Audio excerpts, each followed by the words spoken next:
평안하셨습니까? 지성과 영성을 추구하는 신학박사 나요섭입니다. 오늘은 마태복음의 저자에 대해서 알아볼까요? 마태복음의 저자는 마태다. 그렇게 우리가 잘 알고 있습니다. 하지만 정말 그럴까요? 마태는 예수님의 12 제자 중에 한 사람이었습니다. 그는 아마도 세리였던 것 같습니다. 마태복음에 그렇게 기록되어 있으니까 세리였겠죠. 그런데 학자들은 좀 의심을 하죠. 왜요?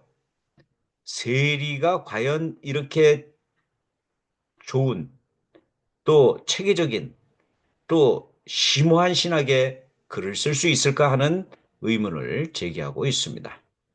그래서 많은 사람들은 아마도 교육을 받은 사람이 이러한 글을 쓸 수 있지 않을까 생각을 하죠.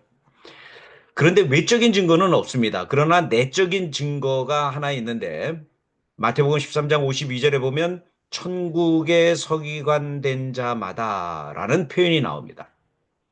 학자들은 이 표현이 마태복음에만 나오는 것을 보고 아마도 마태복음 저자가 자기의 신분을 이렇게 표현하고 있는 것이 아니겠는가라고 생각을 합니다. 다시 말하면 서기관 출신이었죠.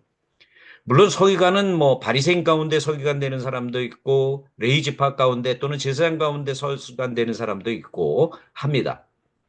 어떤 서기관인지 우리가 정확히 알 수 없습니다. 그러나 율법에 대해서 공부하고 이것을 예수와 연관되어서 서술할 수 있을 정도로 교육을 충분히 받은 사람이었을 가능성을 우리는 부인할 수가 없습니다.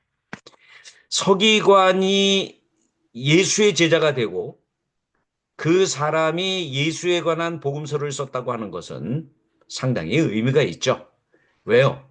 자기가 그동안 배웠던 성경에 대한, 특히 구약 성경에 대한 지식을 예수와 연관해서 서술을 하면서 예수를 새로운 율법을 전하는, 하나님 나라의 새로운 율법을 전하는 분으로 그릴 수 있기 때문입니다. 그렇기 때문에 우리가 성경을 보게 되면, 마태복음을 보게 되면 서기관적인 표현들이 많이 나오죠. 예를 들면 5장에 6개의 반제가 있습니다. 너희가 이렇게 들었으나 나는 너희에게 이렇게 말하노니 하는 이러한 문구가 6개나 나오죠.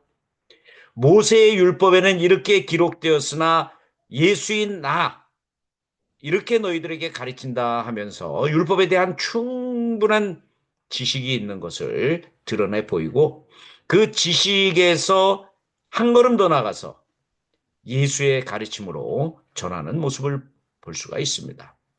이것이 바로 서기관이 할 수 있는 표현 방법이죠. 물론 나중에 서기관에 대한 비판도 몇 가지 나오는 것을 바탕으로 볼 때에 과연 서기관 출신이었을까 하는 의심도 들 수 있지만 반대로 서기관 출신이었기 때문에 유대교의 서기관들을 비판할 수 있는 그러한 위치에 있을 수도 그렇게 생각할 수가 있는 것입니다. 아무튼 마태복음의 저자는 서기관 출신이었던 것이 거의 분명한데 그러면 왜 마태복음이라고 이름을 2세기 중반에 붙였을까요?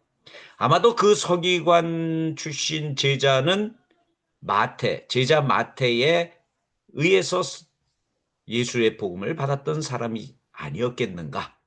그래서 그 사람을 기념하면서 그 서기관의 선생님이었던 마태 이름을 높이기 위해서 마태복음이라고 이름을 적었던 것 같습니다. 네, 추측입니다. 외적인 증거는 없습니다.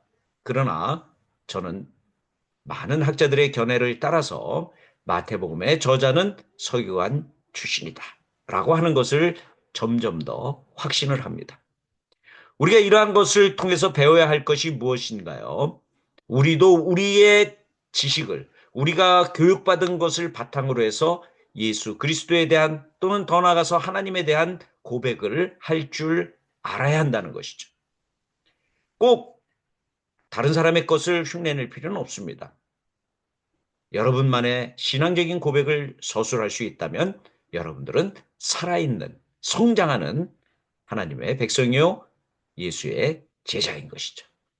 저도 그렇게 하려고 하고 있습니다. 한번 시도해 보시기 바랍니다. 오늘도 시청해 주셔서 대단히 감사합니다.